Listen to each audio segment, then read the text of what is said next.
जय श्री कृष्ण भक्तों मैं कैलाश पंडित सुपुत्र परम आदरणीय गुरुवर ज्योतिषाचार्य भागवत कथा वाचक पंडित सोहनलाल शर्मा जी, मैं गुरु जी के आदेश से तथा भगवान परशुराम जी के आशीर्वाद से आज भगवान विष्णु के छठे अवतार भगवान श्री कृष्ण के द्वारा अपने सखा पार्थ को अर्जुन को दिए गए श्रीमद् भगवत गीता के ज्ञान के सार को आप सभी को सुनाने के लिए यहाँ उपस्थित हुआ हूँ।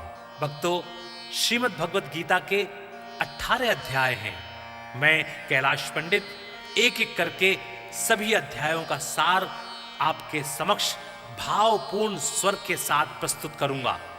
मैं गीता सार को आरंभ करूं उससे पूर्व कृपया आप सभी हमारे इस चैनल को अधिक से अधिक संख्या में शेयर करके सब्सक्राइब कराएं, जिससे सभी सनातन धर्म प्रेमियों के पास ये गीता सार पहुंच जाए और उन्हें धर्म लाभ प्राप्त हो, उनका कल्याण हो। तो बोलिए भगवान श्री कृष्ण की जय। ओम भगवते वासुदेवाय नमः। बोलिए श्री कृष्ण महाराज की जय। प्रिय भक्तों, श्रीमद् भागवत गीता सार का 12वां अध्याय आरंभ करते हैं। अर्जुन ने पूछा, प्रभु, इस प्रकार जो भक्त सदैव योग युक्त होकर आपकी उपासना करते हैं और जो व्यक्ति परम ब्रह्म को भजते हैं, इन दोनों में कौन सा श्रेष्ठ योगी है?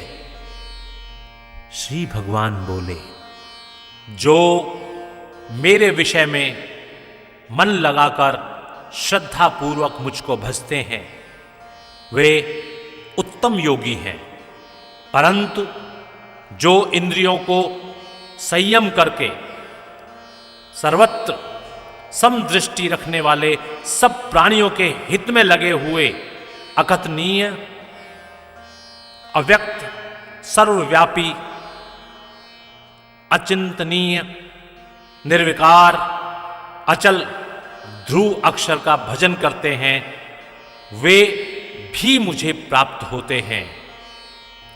अव्यक्त में जिनका चित्त आसक्त है वह कष्ट अधिक पाते हैं, क्योंकि अव्यक्त गति को प्राणी कष्ट से पाते हैं। हे पार्थ, जो प्राणी अपने सब कर्मों को अर्पण करके मेरी शरण में आकर अनन्य भक्ति से मेरा ध्यान करते और पूजते हैं, उन शरण में आए हुए भक्तों का मैं थोड़े समय में ही मृत्यु युक्त संसार से उद्धार कर देता हूं। मुझ में ही मन रखो, मुझ में ही बुद्धि रखो, तब तुम मुझ में ही निवास करोगे, इसमें कुछ संदेह नहीं है। हे धनंजय, यदि इस प्रकार तुम मुझ में अपने चित्त को लगाने में समर्थ न हो तो अभ्यास योग द्वारा हमारे पाने के लिए बारंबार यत्न करो। यदि अभ्यास भी न कर सको तो मेरे उद्देश्य से व्रतादि ही करो। यदि मेरे लिए तुम कर्म करोगे तो तुम्हें मुक्ति प्राप्त होगी, और यदि ऐसा भी न कर सको तो मन को रोककर अनन्य भाव से मेरी शरण में आओ और फल की आशा छोड़कर कर्म करो, क्योंकि अभ्यास से ज्ञान उत्तम है। ज्ञान से ध्यान श्रेष्ठ है और ध्यान से कर्मों के फल को त्यागना श्रेष्ठ है। त्याग से शांति प्राप्त होती है।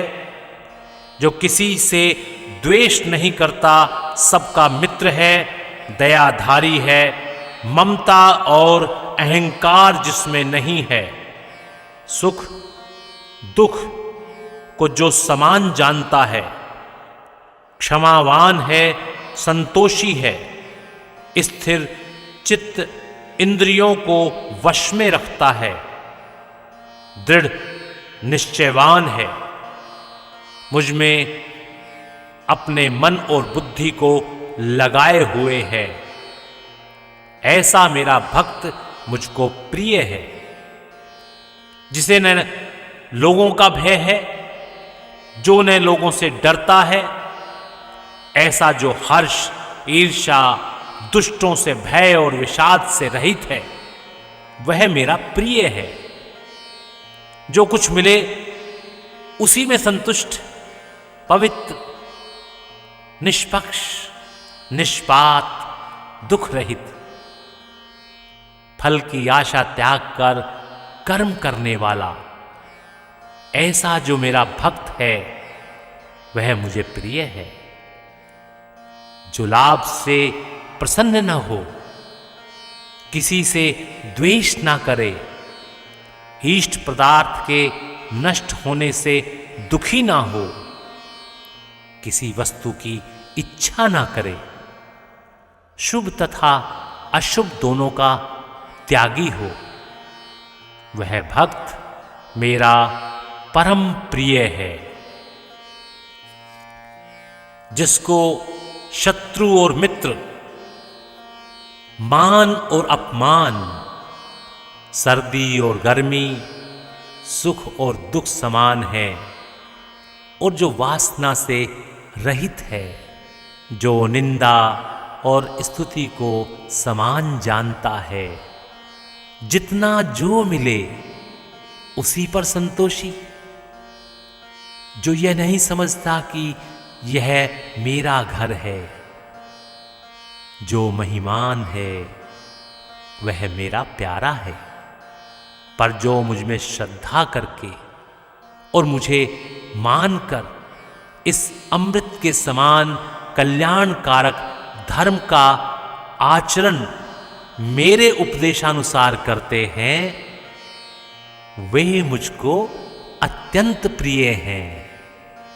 बोलिए श्री कृष्ण भगवान की जय। भक्तों, इति श्री श्रीमद्भागवत गीता सार 12वां अध्याय। हरे नमः। बोलिए श्री कृष्ण भगवान की जय। ओम नमो भगवते वासुदेवाय। नमः नमः नमः।